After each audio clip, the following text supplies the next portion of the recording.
O tabernáculo de Moisés. Parte 3. No vídeo anterior, exploramos os fundamentos e a importância do tabernáculo, destacando como ele era muito mais que uma estrutura física, representando um espaço onde Deus desejava habitar entre seu povo. Neste vídeo, vamos aprofundar nossa compreensão do tabernáculo, abordando as 5 áreas principais da revelação de Deus a Israel. Vamos ao conteúdo. O tabernáculo. Muitas partes do Antigo e do Novo Testamento tornam-se sem significado sem uma compreensão geral, conhecimento e interpretação daquilo que se relaciona com o tabernáculo de Moisés. Sob a aliança mosaica, Deus revelou verdades a seu povo, os filhos de Israel, em 5 áreas principais. 1. A lei moral, civil e cerimonial. 2. O sacerdócio araúnico e levítico. 3. Os 5 tipos de ofertas ou sacrifícios cerimoniais. 4. As 3 festas principais: Páscoa, Pentecostes e Tabernáculos. 5. O Tabernáculo do Senhor. O tabernáculo e sua mobília podem ser vistos nos seguintes aspectos. Tipificando o Senhor Jesus Cristo. Ele é literalmente a palavra que se tornou carne e habitou, ou tabernaculou, entre nós. E o Verbo se fez carne e habitou entre nós, cheio de graça e de verdade, e vimos a sua glória, glória como do unigênito do Pai. João 1 verso 14. Profeticamente a respeito da igreja tanto local quanto universal, esta verdade encontra cumprimento na igreja, que é o corpo de Cristo, a plenitude daquele que enche todas as coisas.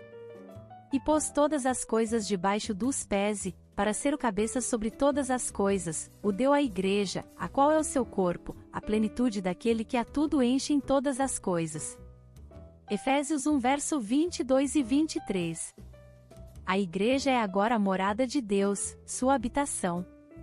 Assim, o tabernáculo e sua mobília são cópia e sombra daquele que está nos céus, os quais ministram em figura e sombra das coisas celestes, assim como foi Moisés divinamente instruído, quando estava para construir o tabernáculo. Pois diz ele: vê que faças todas as coisas de acordo com o modelo que te foi mostrado no monte. Hebreus 8 verso 5, para que Cristo habite, ou tabernacule, no coração de vocês. Para que, segundo a riqueza da sua glória, vos conceda que sejais fortalecidos com poder, mediante o seu Espírito no homem interior, e, assim, habite Cristo no vosso coração, pela fé, estando vós arraigados e alicerçados em amor. Efésios 3 verso 16 e 17. Porque aprove a Deus que, nele, residisse toda a plenitude. Colossenses 1 verso 19. Dispensacionalmente a respeito dos tempos e épocas. As medidas encontradas nas estruturas do tabernáculo tipificam e constituem-se em formas proféticas das dispensações da aliança da lei e da nova aliança, celestialmente retratando o santuário verdadeiro e celestial. Quando Arão exerceu seu ministério nos lugares santos do santuário terreno, isto nada mais era do que sombra do ministério de Cristo, nosso grande sumo sacerdote no santuário celestial, conforme Hebreus. Os 3 locais do tabernáculo terreno apontam para os 3 céus no tabernáculo eterno. Prática e experimentalmente. O pleno propósito da expressão e interpretação da verdade espiritual é a sua aplicação no coração e na vida do cristão. Teoria sem vida é pregar doutrina sem experiência. Somente o Espírito é quem traz vida. O tabernáculo era uma espécie de tenda móvel, com várias cortinas e coberturas, sobre uma estrutura de madeira. Possuía 3 compartimentos e em cada um deles havia pelo menos um mobiliário específico, quais sejam: o lugar santíssimo, a arca da aliança, o santo lugar, o altar de ouro do incenso, a mesa com os pães da presença, e o candelabro de ouro, o pátio externo, o altar de bronze, a bacia de bronze. Era no lugar santíssimo que a glória de Deus se manifestava, com sua própria presença. Deus sempre desejou habitar com e entre o seu povo.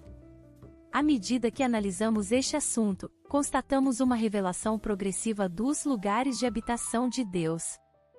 Vemos assim que Deus habitou com o homem, entre os homens e finalmente nos homens. Deus habitou com o homem antes que o pecado entrasse no tabernáculo do Éden. Quando ouviram a voz do Senhor Deus, que andava no jardim pela viração do dia, esconderam-se da presença do Senhor Deus, o homem e sua mulher, por entre as árvores do jardim. Gênesis 3 verso 8. Deus caminhou e conversou com Noé e com os patriarcas em suas respectivas épocas. Eis a história de Noé. Noé era homem justo e íntegro entre os seus contemporâneos, Noé andava com Deus. Gênesis 6 verso 9. Ele apareceu a Abraão, Isaque e Jacó. Quando atingiu Abrão a idade de 99 anos, apareceu-lhe o Senhor e disse-lhe: Eu sou o Deus Todo-Poderoso. Anda na minha presença e sê perfeito. Gênesis 17 verso 1. Deus habitou com o homem no tabernáculo de Moisés. E me farão um santuário, para que eu possa habitar no meio deles. Segundo tudo o que eu te mostrar para modelo do tabernáculo e para modelo de todos os seus móveis, assim mesmo fareis. Êxodo 25 verso 8 e 9. Ele habitou com o Israel redimido. Deus acrescentou revelações e verdades quando habitou no tabernáculo de Davi. Vai e dize a meu servo Davi, assim diz o Senhor, tu não edificarás casa para minha habitação, porque em casa nenhuma habitei, desde o dia que fiz subir a Israel até ao dia de hoje, mas tenho andado de tenda em tenda, de tabernáculo em tabernáculo. Em todo lugar em que andei com todo Israel, falei, acaso, alguma palavra com algum dos seus juízes, a quem mandei apacentar o meu povo, dizendo, por que não me edificais uma casa de cedro?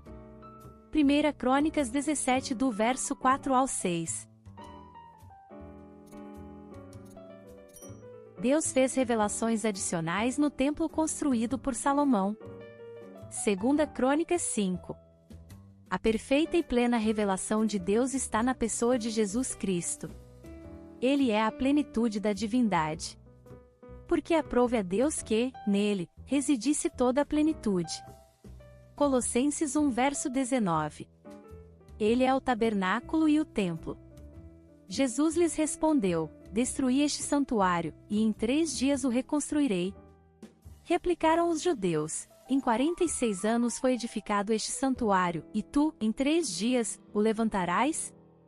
Ele, porém, se referia ao santuário do seu corpo.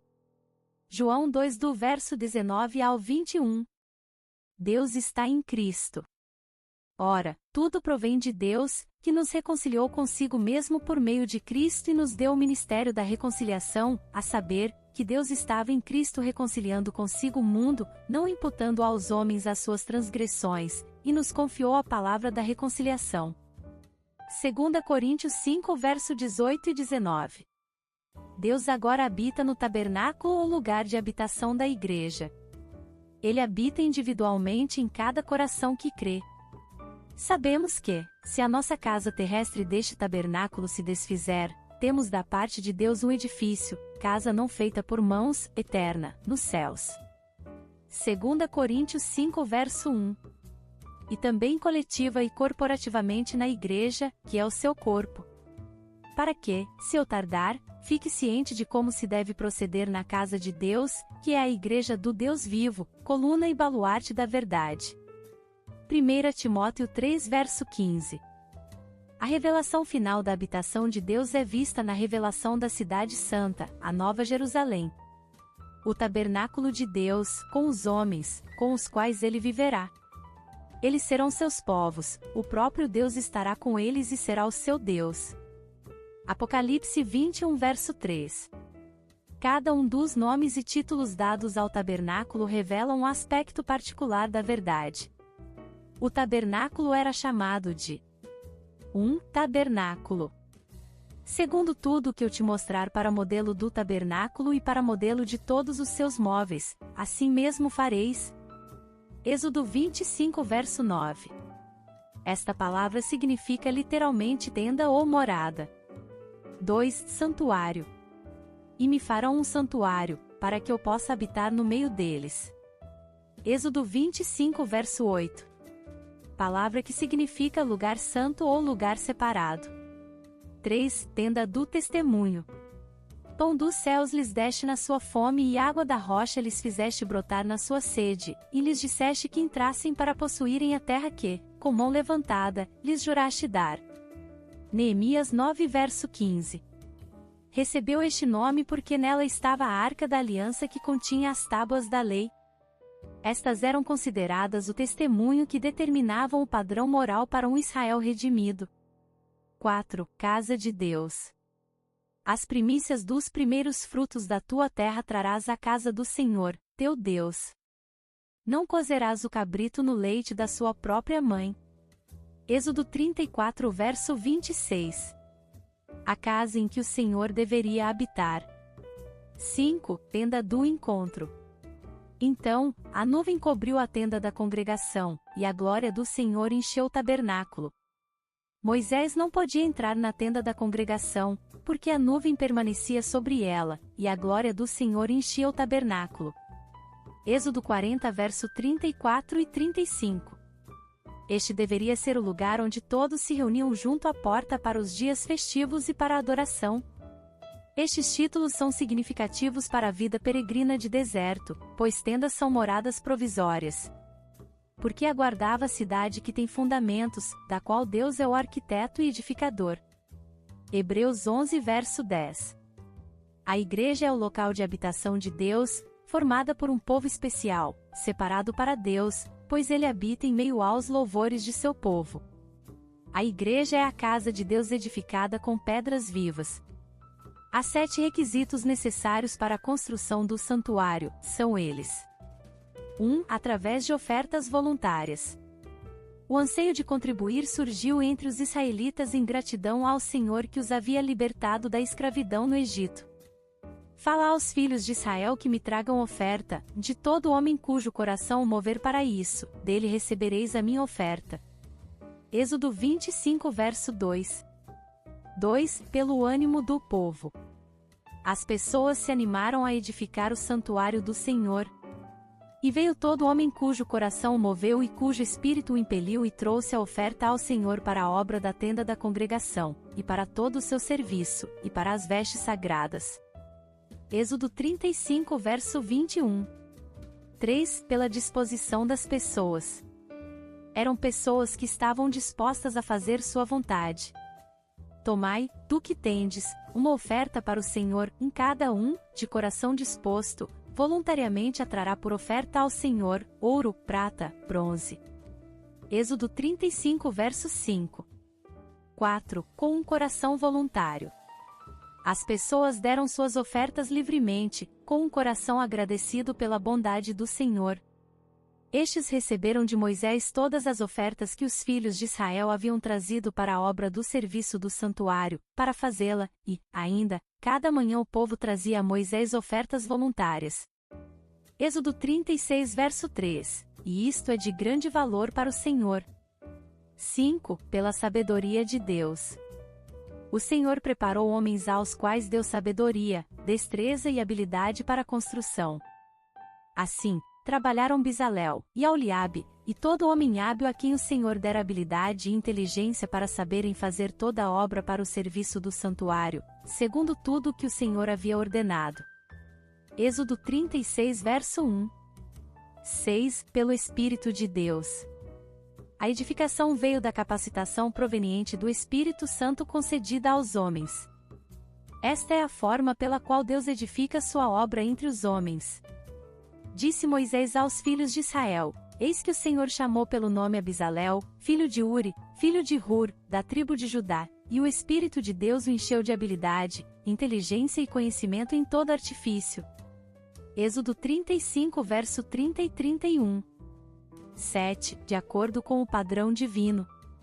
Nada foi deixado para a mente ou imaginação dos homens. Tudo deveria ser executado de acordo com o modelo de Deus. Somente assim Deus poderia abençoar e confirmar com glória aquilo que seria feito segundo a sua vontade. Vê, pois, que tudo faça segundo o modelo que te foi mostrado no monte. Êxodo 25 verso 40. Obrigada por assistir até aqui, não percam os próximos vídeos. Graça e paz, irmãs e irmãos.